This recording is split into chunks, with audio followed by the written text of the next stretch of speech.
นี่หน่อย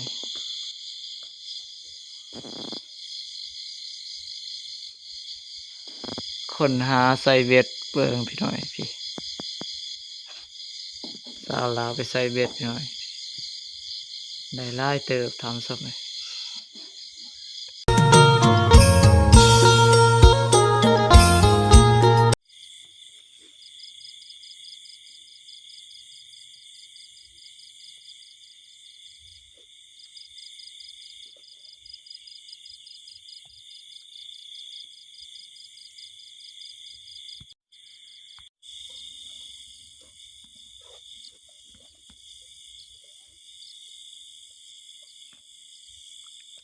มาอีกแล้วพี่หน่อย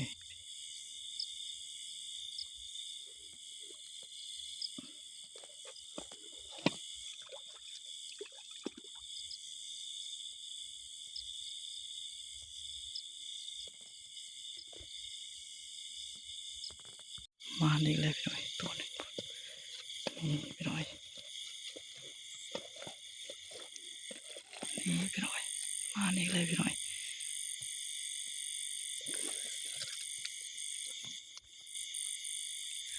ถือว่ามานพอสมควรพี่หน่อยพูดพี่หน่อยทางนั้นถืออีกพี่หน่อยโอ้ยพี่หน่อย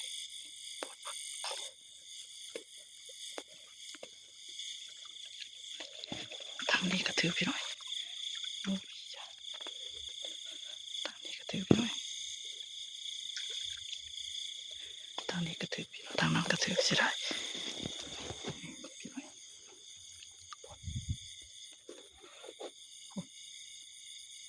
ถือกันพี่หน่อยทางนั้นพี่หน่อยสองตัวพี่หน่อยวันนี้นี่แหละพี่หน่อยเสียดายเหยื่อหมดก่อนพี่หน่อยนี่ได้หลายตัวเติบ3 สมัยเสียดายเหยื่อมันหมดก่อนพี่หน่อยเฮาเสียดายกูออกเลยตามสมัยนี่โอ้ตามสมัย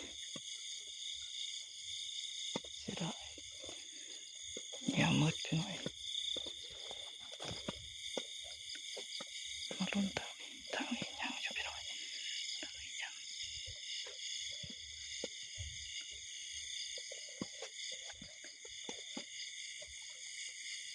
ทางนี้ก็ยังทางนี้ยังพี่หน่อยเสียดายตามสมัย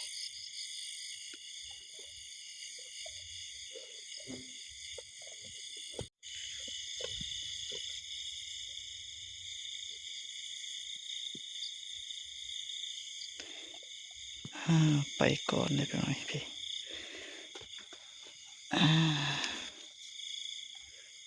ถุงก็บ่มีพี่หน่อยจำเป็นสิได้ถือกับมือแบบนี้ตามสมัยเสียดายเหยื่อก็เบิดพี่หน่อยถือว่าได้7 ตัวตามสมัยในนี้แม่น6ตามสมัยในถุงอีกตัวหนึ่งตามสมัยรวมเป็น7 ตัวตามสมก็ถือว่ามานพอสมควรตามสมัยเชื่อกาสิได้มาลุ้นมืออื่นพี่หน่อยว่าสิมีหรือบ่อีกตามสมัยนี่หน่อย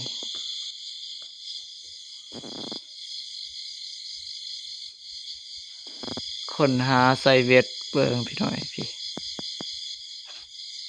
สาวลาวไปใส่เบ็ดพี่หน่อยได้ไล่เติบทำสมัยนี่แหละพี่น้องได้มาประมาณนี้ตอนนี้เขาเดือนหาซานไปทีเรียบร้อยตามสมัยเบิ้งแกะออกเบิ้งหันแกะออกแน่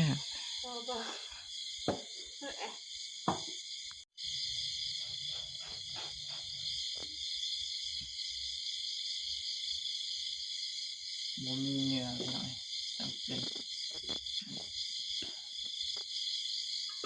กูเลยหน่อย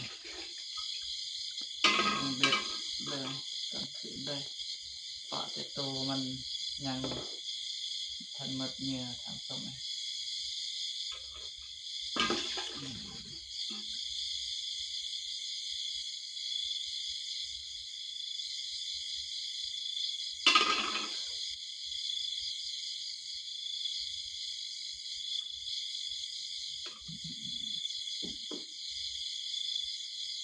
ได้บ่หลายปานใดทางสมัย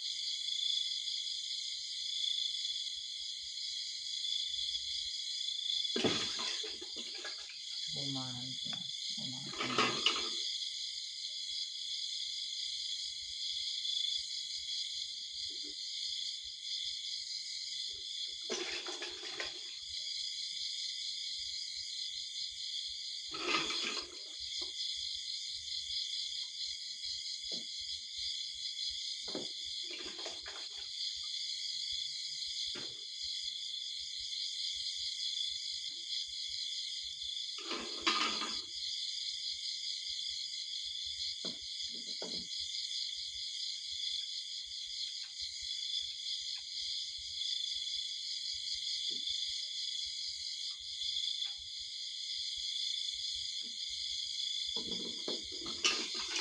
700หน่อยได้7โต๊ะ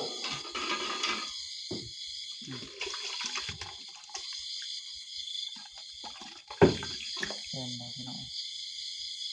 อ่ะประมาณนี้พี่น้อยมาลุ้นเบิ่งพี่น้อยเรามื้ออื่นว่าสิมานหรือบ่ทำสมก็รอท่าลุ้นเบิ่งอีกเทื่อหนึงตามส้มเลยนี่พี่น้อยมาในเลยพี่น้อยตอนเก่าว่าอันนี้ทำส้มเลยนี่พี่น้อยเห็นว่าอันนี้ตัวหนึ่งพี่น้อยที่หลังจากที่เรากู้ได้ถือแถวนี้บอนี่2 ลังพี่น้อยได้2 ตัวพี่น้อยมื้อนี้ก็เอาเหยื่อมาใส่ใหม่พี่น้อยก็ถืออีกตามสมัยพี่น้อยใหญ่พอสมควรตามสมัยพี่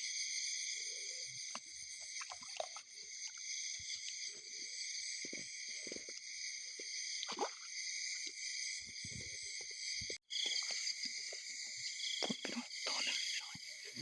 นี่ตามสมัย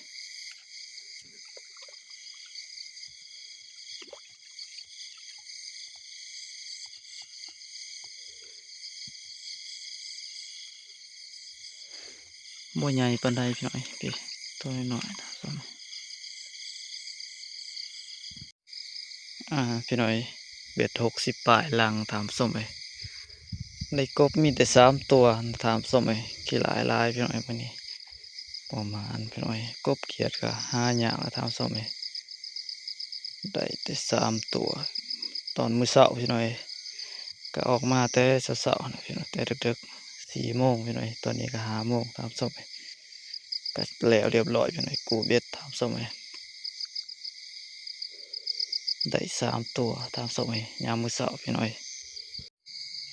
มาได้ตอนนี้ก็มาเอื้อนหอซ่านเรียบร้อยตามสมัยวันนี้จะเป็นกบบ้านี่ตามสมัย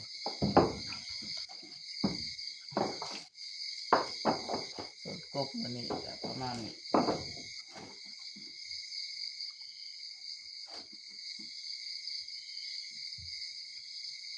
โบมานหน่อย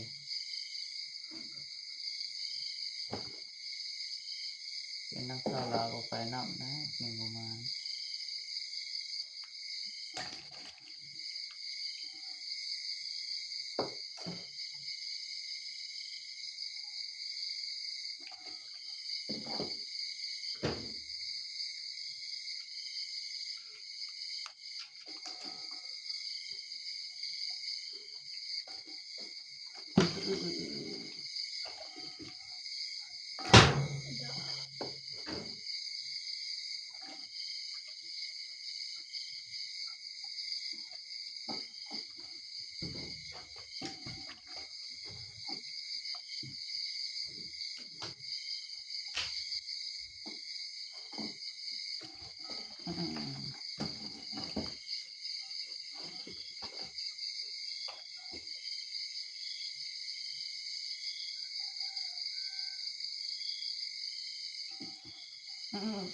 อ๋อ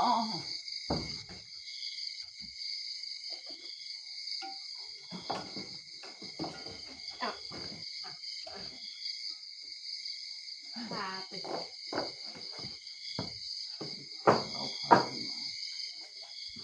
พี่น้อยสำหรับคลิปนี้ก็สิได้สิ้นสุดลงเพียงเท่านี้พี่น้อยคลิปหน้าพบกันใหม่พี่น้อยสำหรับคลิปนี้สบายดีพี่น้อง